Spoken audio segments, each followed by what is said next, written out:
इन बारिशों से दोस्ती अच्छी नहीं फराज। इन बारिशों से दोस्ती अच्छी नहीं फराज। कच्चा तेरा मकान है, कुछ तो ख्याल कर।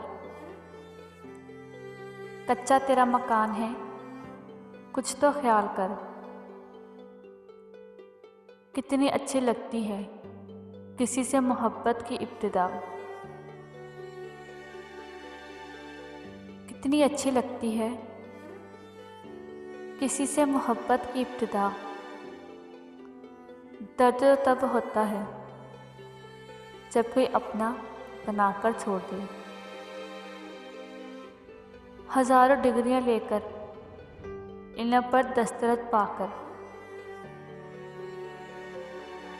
हजारों डिग्रियां लेकर इल्म पर दस्तरत पाकर। छलकते लफ्ज़ आंखों से न पढ़ पाओ तो जाहिल हो। हम किसी को भी आसानी से नहीं भूल सकते।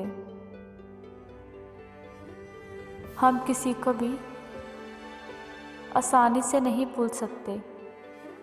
बस खुद को धोखा देते हैं कि हम भूल चुके हैं।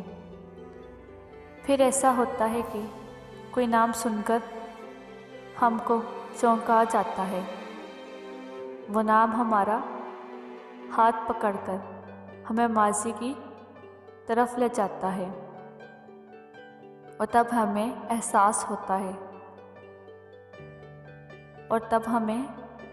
एहसास होता है कि हम तो कुछ भी नहीं कर पाते।